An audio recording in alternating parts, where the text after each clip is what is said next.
عالهادي وآله قلبك لو صلى جل غصن الجنة روحك تتكلم عالهادي وآله قلبك لو صلى جل غصن الجنة روحك تتكلم اللهم صل على محمد وآل محمد اللهم صل على ناظرین السلام علیکم۔ الجل اردو ٹی وی پر آپ تمامی حضرات کا استقبال ہے۔ عشرہ کرامت کے عنوان سے ہم پھر حاضر ہیں آپ تمامی حضرات کے روبرو، اور انشاءاللہ شہزادی قم اور امام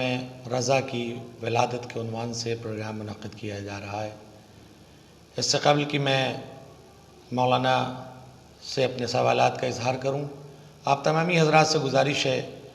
کہ آپ حضرات الجل اردو ٹی وی کو سبسکرائب کریں، لائک کریں اور شیئر کریں تاکہ یہ تبلیغات اسلامی نشر کی جا سکے، دوسروں تک بھی پہنچ سکے۔ آج ہماری خوش نصیبی ہے کہ ہمارے ساتھ حجت الاسلام والمسلمین علی جناب مولانا علی گوہر صاحب قبلہ اکبر پوری موجود ہیں۔ میں ان کا استقبال کرتا ہوں اپنے الجل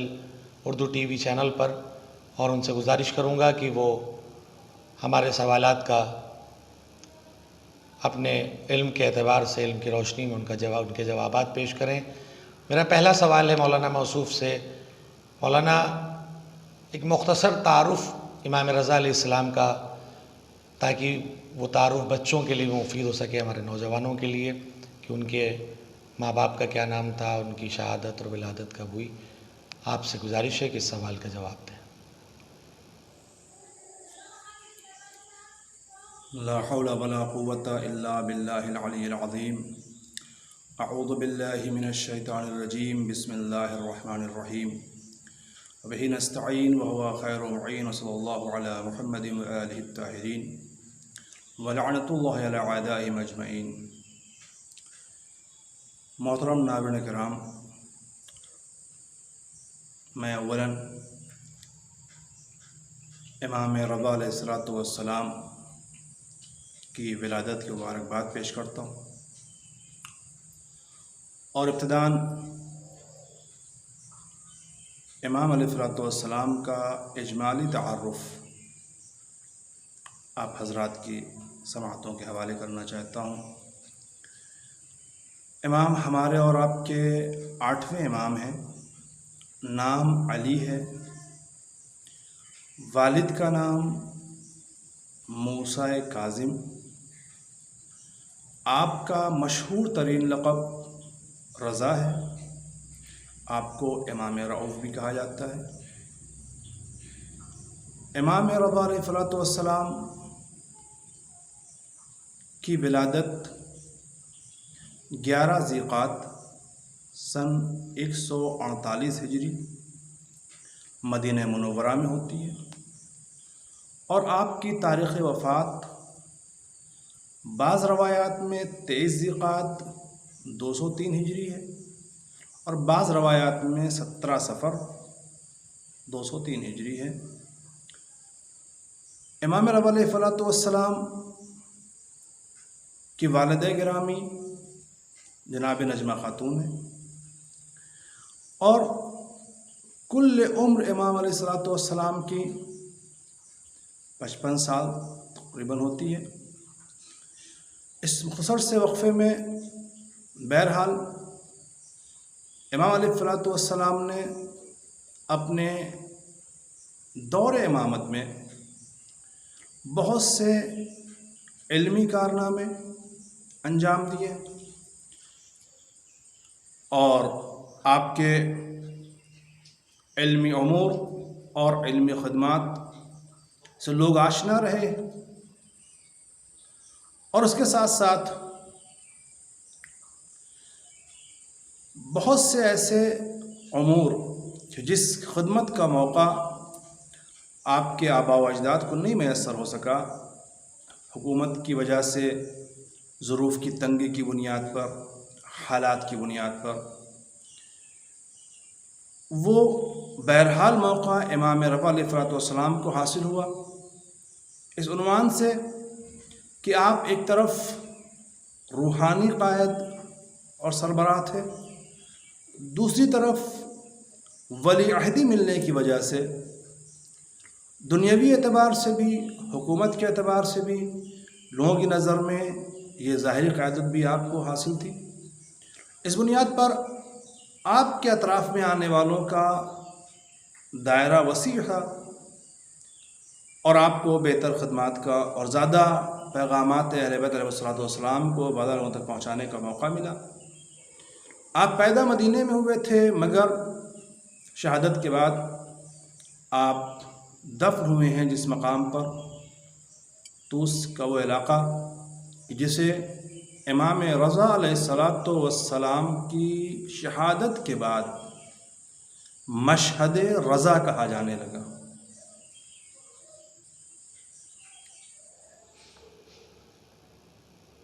بہت خوب مولانا علی غور صاحب نے ایک مختصر تعارف امام علی رضا علیہ السلام کا کرایا۔ اب میرا دوسرا سوال ہے مولانا موصوف صاحب سے کہ امام علی رضا علیہ السلام جس جگہ پر دفن ہیں اس جگہ کا نام توس تھا،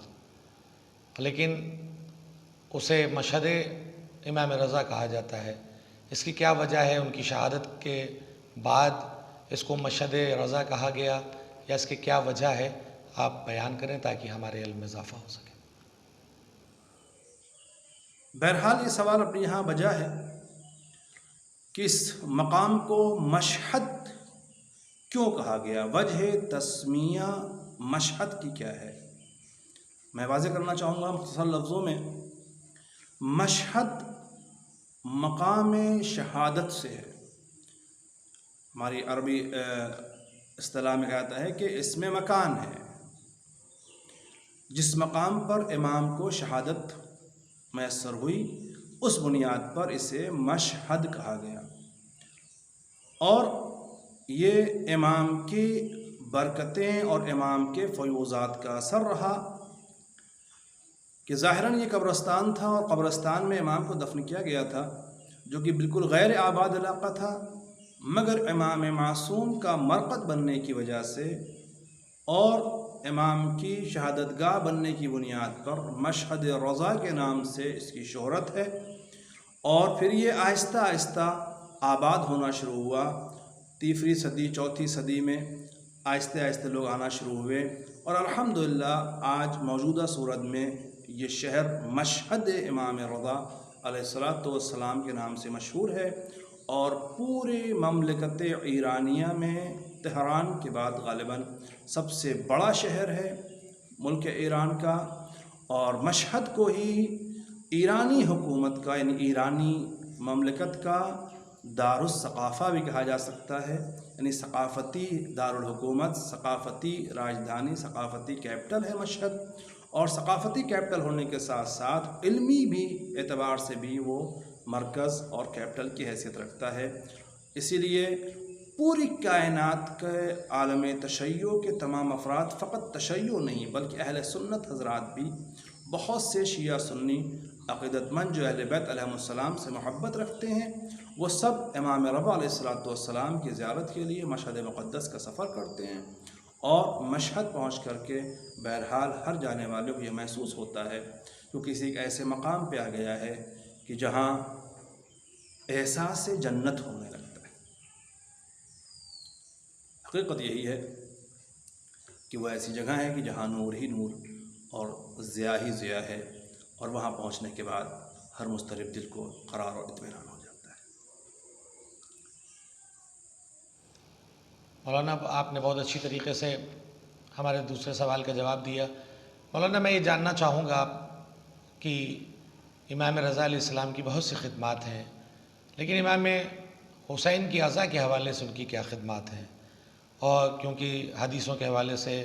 مصائب امام حسین کے حوالے سے جو چیزیں نقل کی گئی جاتی ہیں کہ امام علی رضا علیہ السلام نے اپنے لوگوں کے درمیان امام حسین کی عزا کو برپا کیا، اور دیول خزائی جیسے شاعر ان کے اس درمیان موجود رہتے تھے، مرثیے کے حوالے سے ان کی بہت خدمات ہیں۔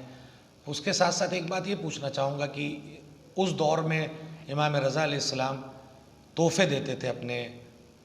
ان شاعروں کو جو امام حسین کی عزا میں شریک ہوتے تھے، اشعار پڑھتے تھے. کیا آج کے دور میں ہم ذاکرین شعراء کرام اجرت لیتے ہیں تو وہ کسی اعتبار سے غلط تو نہیں ہے؟ اور آیا کیا ہم کو اس اجرت کو پہلے سے طے کرنا کہاں تک صحیح ہے یا غلط ہے؟ اس سوال پر روشنی ڈالیں. جہاں تک سوال امام علیہ السلام کی اور خدمات کا ہے تو بہرحال یہ بات بہت ہی زیادہ قابل غور ہے اور قابل توجہ ہے کہ امام رضا علیہ السلام نے نشر پیغام کربلا، یوں کہوں عزائے امام حسین علیہ السلام کو نشر کرنے میں، اسے عام کرنے میں ایک بہت عظیم کردار نبھایا ہے. یوں کہا جائے، اگر عنوان دیا جائے کہ عزائے امام حسین علیہ السلام کی تبلیغات میں اور اسے عام کرنے میں امام کی خدمات کیا ہیں، تو یقیناً بہت سی احادیث، میں نے پہلے عرض کیا کہ امام رضا علیہ السلام کو وہ موقع ملا کہ جہاں آپ ایک طرف روحانی قائد تھے، وہیں ولی عہد ہونے کی حیثیت سے حکومتی اور سیاسی قیادت کے اعتبار سے بھی آپ کو ایک خاص مقام حاصل تھا،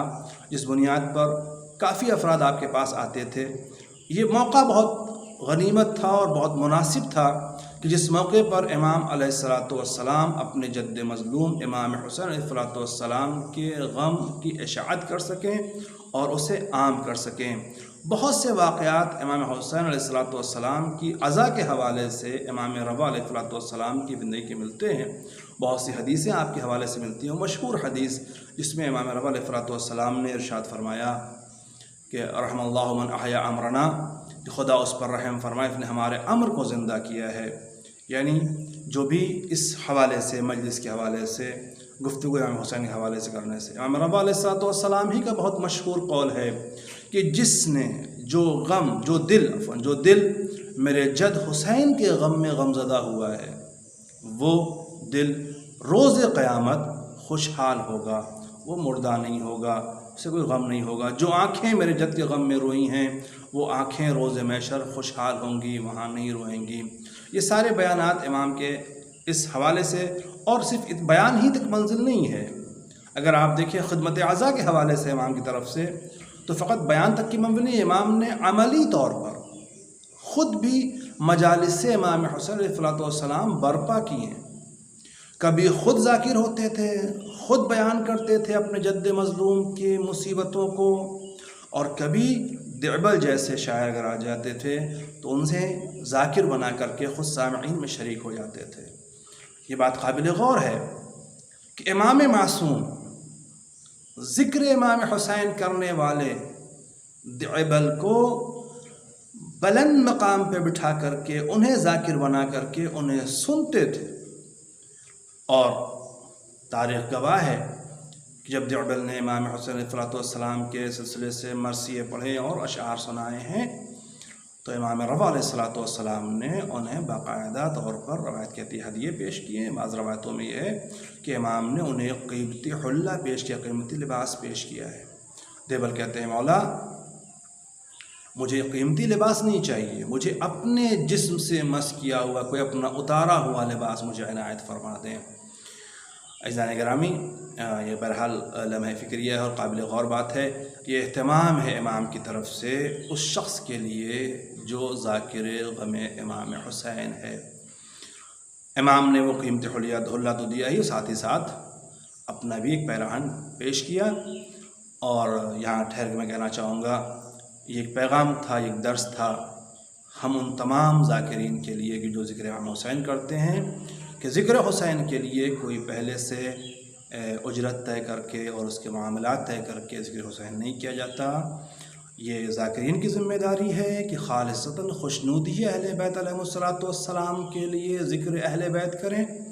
ہاں، وہیں بانیان عزا کی بھی ذمہ داری ہے کہ سیرت امام پہ عمل کرتے ہوئے، سنت امام پہ عمل کرتے ہوئے، اس طرح سے امام نے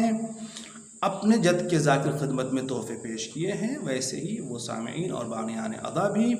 ذاکر حسین کا خیال کرتے ہوئے محبت امام علیہ السلام میں تحفے اور اپنے حیثیت، اپنے استطاعت کے مطابق نذرانے پیش کریں، ان کا خیال کریں۔ ظاہر سی بات ہے یہ دینا سنت امام، میں نے عرض کیا ہمارا علیہ السلام نے اسے انجام دیا ہے۔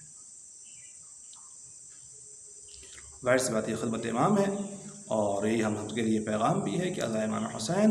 بہرحال اہم ہے اور ہم سب کے لیے باعث بخشش و نجات ہو سکتی ہے۔ اللہ مولانا، آپ نے اس سوال کو بہت اچھے انداز میں بیان کیا کہ کس طرح امام تحفے دیتے تھے، لیکن تحفہ لینے والا کبھی پہلے سے تحفے کے بارے میں فرمائش نہیں کرتا تھا۔ ہمیں بھی اس بات کا خاصا خیال رکھنا چاہیے کہ ہم عزائے امام حسین میں شریک ہوں، ذکر کریں، لیکن کسی بھی تحفے کی یا تبرک کی پہلے سے کوئی طے ہم نہ کریں، یہ ضرورت ہے۔ آئیے ہمارا آخری سوال آپ سے یہ ہے مولانا کہ عشرہ کرامت کے عنوان سے منعقد ہے۔ امام علی رضا علیہ السلام نے بہت مریضوں کو شفا دی، زائرین کی خدمت کی، اس حوالے سے ان کے کچھ کرامات کو بیان کریں تاکہ ہمارے ناظرین کے لیے یہ پیغام بھی ہو سکے، اور امام علی رضا علیہ السلام کی زندگی میں کس طرح سے انہوں نے اپنے چاہنے والوں کی خدمت کی ہے، ان کی مدد کی، اس کو بھی بیان کیا جا سکے۔ جی ظاہر سی بات ہے، جہاں تک دہ کرامت کا مسئلہ ہے اور کرامات کی بات ہے تو کچھ کرامات کے حوالے سے گفتگو کی جائے تو یوں تو بہرحال امام معصوم جو ولی خدا ہوتا ہے اور جس کے ہاتھوں سے بہت سے کرامات ظاہر ہوتے رہتے ہیں، اور کرامات کا ظاہر ہونا کوئی تعجب کا مقام نہیں ہے، کوئی باعث حیرت نہیں ہے۔ جو ولی خدا ہے اس کے ہاتھوں سے خارق العادہ افعال کا صادر ہونا، اسے کرامت کہتے ہیں۔ کرامت مفرد ہے، کرامات کی جمع ہے، اور امام کے ہاتھوں سے اگر کرامات کا اظہار ہو تو اس میں کوئی حیرت کا مقام نہیں ہے، کوئی تعجب کا مقام نہیں ہے۔ خدا صاحب قدرت ہے، وہ اپنے اولیاء کو اتنی قوت و طاقت و صلاحیت دیتا ہے کہ ان کے ہاتھوں سے، ان کے وجود سے کرامات کا اظہار ہو، اور یہ بات خود اپنے آپ میں بہرحال ہمارے عقیدے کے لیے اور ہماری محبتوں کی تائید میں ہوگی کہ دنیا جنہیں یہ سمجھتی ہے کہ وہ دنیا میں تھے اور چلے گئے اور ختم ہو گئے، مگر آج تک ان کے مرقد سے، ان کے مزار سے پوری کائنات کا فیضیاب ہونا، لوگوں کا اپنی ضروریات اور اپنی مشکلات کو حل کرانے کے لیے وہاں پہنچنا، یہ اس بات کی علامت ہے کہ یہ وہ ہستیاں ہیں جنہیں ہم دیکھ نہیں پا رہے ہیں، مگر ان کا وجود بابرکت آج بھی اپنی برکتوں کے ساتھ اس مقام پہ موجود ہے، اور لوگ اس سے برکتیں حاصل کر رہے ہیں۔ اگر خدا آپ سب کو توفیق عنایت فرمائے کہ ہم سب امام رضا علیہ السلام کے مرقد اطہر کی زیارت کا شرف حاصل کر سکیں اور اپنی نگاہوں کو منور کر سکیں۔ میں عرض کر رہا تھا اگر آپ جائیں تو اندازہ ہوگا شفا خانہ موجود ہے امام رضا علیہ السلام کے مرقد کے پاس، جسے شفا خانہ امام رضا کہا جاتا ہے۔ بہت سے لا علاج مریض آج بھی اس شفا خانے میں لائے جاتے ہیں، جنہیں امام کے ذریعے سے متمسک کر دیا جاتا ہے اور ان کو وہاں رکھ دیا جاتا ہے، انہیں شفائیں حاصل ہو جاتی ہیں۔ بہت سے قدیمی واقعات بھی موجود ہیں جنہیں اس طرح سے شفائیں ملی ہیں۔ ایک بہت واقعہ آیت اللہ وحید خراسانی نقل فرماتے ہیں کہ ایک عالم دین، ایک بزرگ عالم دین جنہوں نے مدتوں صحن امام علیہ السلام کی اس میں جو مسجد گور شاد ہے وہاں پر انہوں نے نمازیں پڑھائی ہیں، امام جماعت رہے ہیں، جہاں مدرسہ حاج حسن جو قریب میں ایک مدرسہ رہا ہے اس میں بہرحال خدمتیں انجام دی ہیں۔ آقا وحید خراسانی فرماتے ہیں میں وہاں موجود تھا اور انہوں نے مجھ سے بیان کیا کہ ایک زمانہ ہوا کہ وہ بہت علیل ہو گئے، تہران میں ایڈمٹ ہو گئے، صاحب فراش ہو گئے، بستر پر لیٹ گئے، علالت بڑھتی چلی گئی اور پریشان حال رہے۔ انہوں نے توسل کیا امام رضا علیہ السلام سے، کہنے لگے مولا میں نے آپ کے مرقد کے پشت میں، آپ کے جوار میں مدتوں نمازیں پڑھی ہیں اور پڑھائی ہیں، میں نے سجدے کیے ہیں، میں نے رکوع کیے ہیں، اور اس وقت میں مریض ہوں، میری حالت ہے اور اس طریقے سے جو ہے وہ میں مبتلا بمرض ہوں، مجھے شفا عنایت فرمائے، مجھ پر عنایت فرمائے، مجھ پر کرم فرمائے۔ وہ کہتے ہیں کہ میں نے امام سے توسل کیا اور توسل کرنے کے بعد مجھے ایسا لگا کہ بیداری کے عالم میں ہی، جیسے کہ امام آئے ہوئے ہیں اور ایک باغ میں موجود ہیں، میں ان کے ساتھ حاضر خدمت ہوں۔ اور امام علیہ الصلوۃ والسلام نے اس باغ سے کچھ پھول چنے اور چن کر کے میرے ہاتھ میں دے دیے۔ اب میں نے جو اس پھول کو اپنے ہاتھ میں لیا اور مجھے احساس ہوا کہ میں شفا یاب ہو گیا ہوں، میری پریشانیاں دور ہو گئی ہیں، میری زحمتیں دور ہو گئی ہیں۔ اگر بھائی کہتے ہیں، وہ کہتے ہیں کہ اس سے زیادہ تعجب کی بات یہ ہے کہ صرف مجھے شفا نہیں ملی، بلکہ میرے جس ہاتھ میں امام نے وہ پھول دیے تھے، اس ہاتھ میں پھول دینے کی برکت یہ ہوئی کہ امام علیہ الصلوۃ والسلام نے جس ہاتھ میں پھول دیا تھا، اس ہاتھ میں اتنی برکت عطا ہو گئی کہ میں جب کسی مریض کے سر پہ اپنا وہ ہاتھ پھیر دیتا تھا تو اس مریض کو شفا حاصل ہو جاتی تھی۔ اللہ اکبر! یہ ہے کرامت امام، یہ ہے عطا امام، یہ عنایت امام علیہ الصلوۃ والسلام کہ امام جس ہاتھ پر اپنے ہاتھوں سے پھول رکھے تھے، ان ہاتھوں میں اتنا اثر پیدا ہو گیا کہ اگر وہ شخص اس ہاتھ کو مریضوں کے سر پہ رکھ دے تو اسے شفا حاصل ہو جاتی تھی، اور بہت سے مریضوں کو شفا عطا ہوئی ہے۔ تو مجھے کہنے کا اتنا حق تو بنتا ہے کہ اگر ایک سچا عاشق امام سے توسل کرے اور امام اس کے ہاتھ کے اوپر اپنے دست مبارک سے ایک پھول رکھ دے تو اس ہاتھ میں اتنی صلاحیت اور قوت پیدا ہو جائے کہ وہ جس مریض پر ہاتھ پھیرے اسے شفا حاصل ہو جائے۔ تو پھر اگر نگاہ امامت، نظر امام، کرم کی نگاہیں امام کی کسی پر آفتاب پڑ جائیں تو بھلا اس کو اپنی تمام تر مشکلات سے نجات کیوں نہیں میسر ہوگی؟ ظاہر سی بات ہے، بہت سی کرامتیں، ائمہ کی کرامات اگر جمع کی جائیں تو مکمل کئی جلدیں تعمیر ہوتی ہیں، اور یہ زمانے قدیم کی کراماتوں سے لے کر کے آج تک روزمرہ نئے نئے کرامات کا اظہار ہوتا رہتا ہے۔ جو قبلہ جہاں تک ظاہر سی بات ہے امام رضا علیہ الصلوۃ والسلام کی زیارت میں ایک فقرہ ہم لوگ پڑھتے ہیں عام طور سے، مغیث الشیعۃ والزوار فی یوم جزا، اپنے شیعوں اور اپنے زائرین کی فریاد سننے والے۔ حقیقت یہ ہے فقط یوم جزا کی بات تھوڑی نہ ہے، جو میدان محشر میں فریاد سننے والا ہے وہ کیا اس دنیا میں ہماری فریاد نہیں سنتا؟ اور جہاں تک زائرین کی بات ہے تو بے پناہ خیال رکھتے ہیں امام معصومین علیہ الصلوۃ والسلام، اپنے زائرین کا بے حد خیال کرتے ہیں، بلکہ میں یوں کہہ دوں کہ امام علیہ الصلوۃ والسلام کی طرف سے نگاہ خاص اور کرم خاص ہی شامل ہوتا ہے، تبھی انسان ان مقدس مقامات کی زیارت سے شرفیاب ہو سکتا ہے۔ جب بات زائرین کی امداد اور ان کے حوالے سے ہے تو عرض کروں کہ آغائے محدث نوری نے ایک واقعہ نقل فرمایا ہے، وہ کہتے ہیں کہ انہوں نے بیان کیا، ان سے حرم کے امام رضا علیہ السلام کے خادم نے بیان کیا۔ وہ خادم کہتا ہے کہ میں رواق میں امام کے رواق میں سو رہا تھا، اور شب میں سوتے ہوتے میں نے خواب دیکھا کہ امام علیہ السلام تشریف لائیں، اور امام کہتے ہیں اٹھو اور اٹھ کر کے مشعل دار جو ہوتے ہیں جن کا کام مشعلیں جلانا ہے، چراغ کرنا ہے، ان سے کہو کہ حرم کے مینار پر مشعلیں روشن کریں، اور فوراً جا کر کے متولی حرم سے کہو کہ کچھ مشعلداروں کو یہاں سے روانہ کریں اس علاقے میں کہ جہاں پر کچھ ہمارے چاہنے والے زائرین، یعنی روایتی کہتی ہے بحرین سے کچھ زیارت کرنے والے زائرین امام رضا علیہ السلام خدمت میں آ رہے تھے، اور انہوں نے جو ہے یہ قصد زیارت کیا۔ درمیان سفر سرد اور برف باری کی وجہ سے وہ راستہ بھول گئے، اور جب راستہ بھول گئے تو کوئی منزل نظر نہیں آ رہی تھی۔ حالت ان کی ہونے لگی کہ بس کیفیت یہ ہے کہ اب جان گئی تب جان گئی،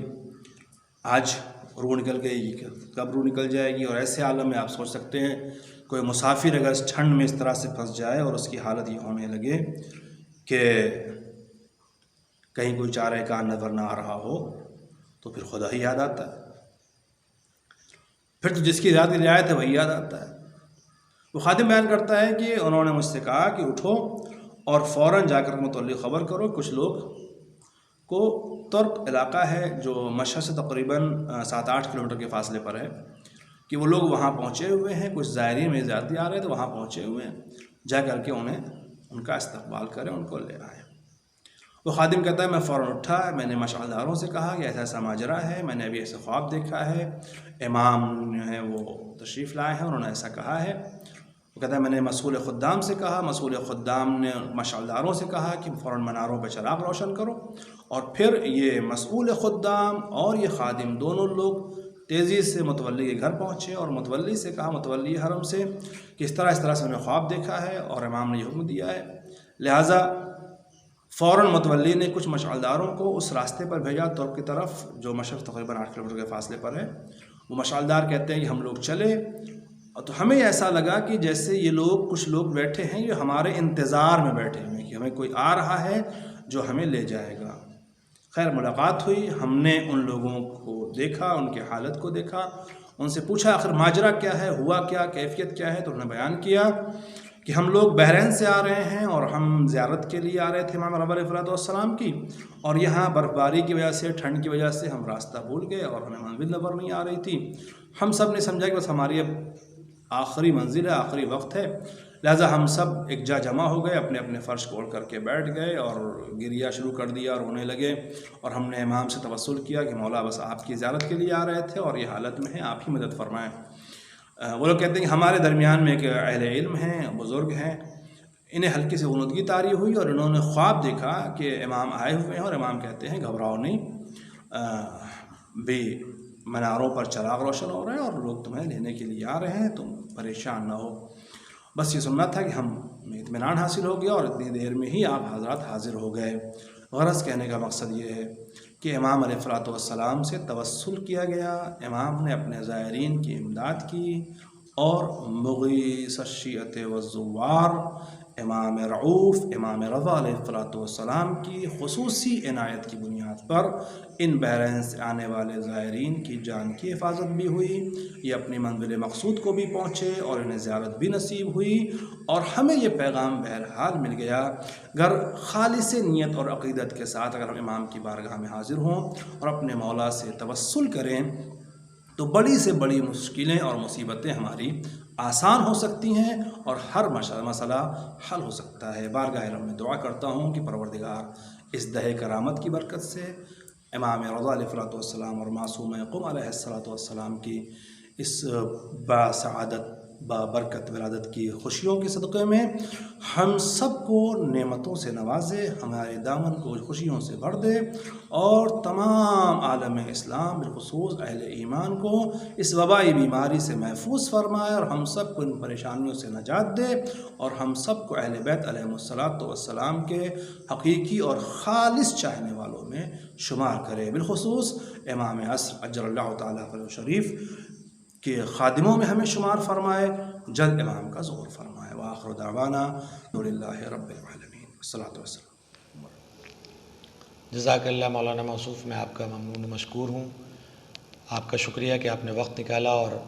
امام رضا اور شہزادی قم کے حوالے سے منعقد عشرہ کرامت میں شریک ہوئے. میں آپ کا شکریہ بھی ادا کرتا ہوں. اس کے ساتھ ساتھ آپ کی نے جو دعا کرائی ہے, میں بھی دعا کرتا ہوں کہ پروردگار ہم سب کو اس مرض کورونا سے محفوظ رکھے اور جلد سے جلد روضہ مقدس کھل جائیں تاکہ جتنے بھی روضہ مقدس ہیں ہم وہاں جا سکیں, زیارت کر سکیں اور امام علی رضا علیہ السلام کے روضے کی بھی زیارت کر سکیں. میں آپ حضرات سے آخر میں پھر یہی گزارش کروں گا کہ آپ حضرات اپنے سوالات جو ہوں وہ ہمارے ان باکس میں کمنٹس کے ذریعے بھیجیں, اور کیونکہ آپ کے سوالات اور آپ کی حوصلہ افزائی, آپ کے خیالات کا اظہار ہمیں اور بہتر بنائے گا. ہم اپنی خامیوں کو سدھار کر ایک بہتر طریقے سے آگے بڑھنے کی کوشش کریں گے. آپ تمامی حضرات سے گزارش ہے کہ اپنے کمنٹ ضرور دیں تاکہ ہماری حوصلہ افزائی ہو سکے. اور اس کے ساتھ ساتھ میں ایک بار پھر آپ تمامی حضرات سے گزارش کروں گا کہ اس چینل کو سبسکرائب کریں, لائک کریں, شیئر کریں تاکہ تعلیمات اہل بیت کو آگے نشر کیا جا سکے. السلام علیکم ورحمۃ اللہ وبرکاتہ.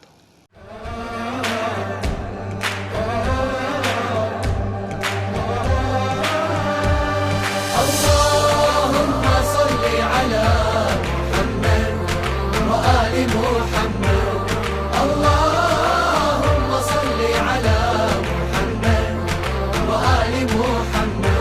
عالهادي وآله قلبك لو صلى جل غصن الجنة روحك تتدلى عالهادي وآله قلبك لو صلى جل غصن الجنة